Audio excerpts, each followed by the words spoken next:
waxaa ka mid ah laba arrin oo ama saddex arrin oo hadda ku soo kordhay waayadan dambe oo min caadaat aljaahiliya ah ama min caadaat alkufaar oo dhaqanka kufaarta gaarka u ah man tashabbaha biqowmin fa huwa minhum waa maxay midka koowaad waxa weeye maradan cad ee gabadha gaarka ah loo tolay ee loo xirayo gabadha ma anzala allahu biha min suldaan meelay ka timi jirto waxay ka timi xagga gaalada unbay ka timi tashabbuh bihim wey gabadha cambuur kasta oo qurux badan bay qaadan karta habeenkay arooska ta wax ku ilzaamiyey bahalkan cad ee dabada dheer ee la jiidayo ee carruurtu ay qaadaan oo maaragtay ubaxyo lagu qaado oo wax lagu daadiyo waa tuquus iyo dhaqamo diimo kale laga keenay wey iyo dhaqamo kale laga keenay laysa lahu fi lislaami asl gabadha cambuurkaa rabto qaaliya u gad nacam laakin laa tatashabbaha bilkufaar man tashabbaha biqowmin fa huwa minhum waa cambuurka noocaas loo samaynayo ee aad aragteena dabada laga jiidayo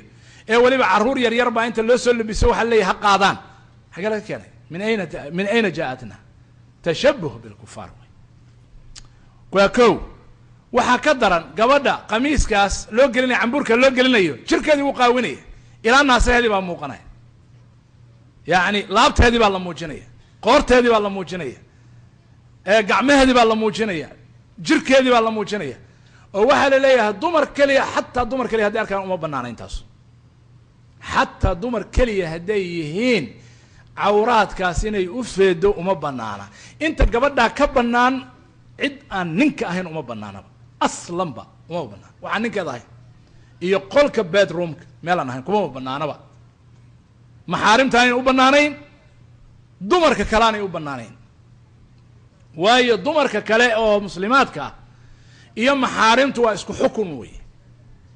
gabadha waxay ka arki karaan dumarku inta ninka maxramka uu ka arki karo qoorteeda madaxeeda wixii jilibka ka hooseeya waxaan ka ahayn gacmaha wixii maaragtay kooban ilaa dhudhunka meel la gaarsiiyo bes waxaan ahayn ma arki karaan yaa yidhi gabadha oo dhan maaragtay waxeedii haddaa wadaan dumarku xaggee laga keenay cawradeeda haddaa wataan meelay diinta kaga taalla ma leh waa caadaad jaahiliya caadaad kufriya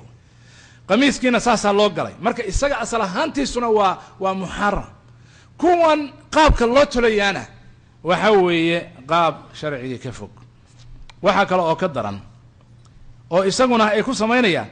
faraanti baa la kala bedelanayaa baa la yidhi isaguna waa caada kufriya taqliid lilkufaar wey waa taqliid faraantiga bidixdaa baa la geliyaa mase midigtaa midka kuma la yidhi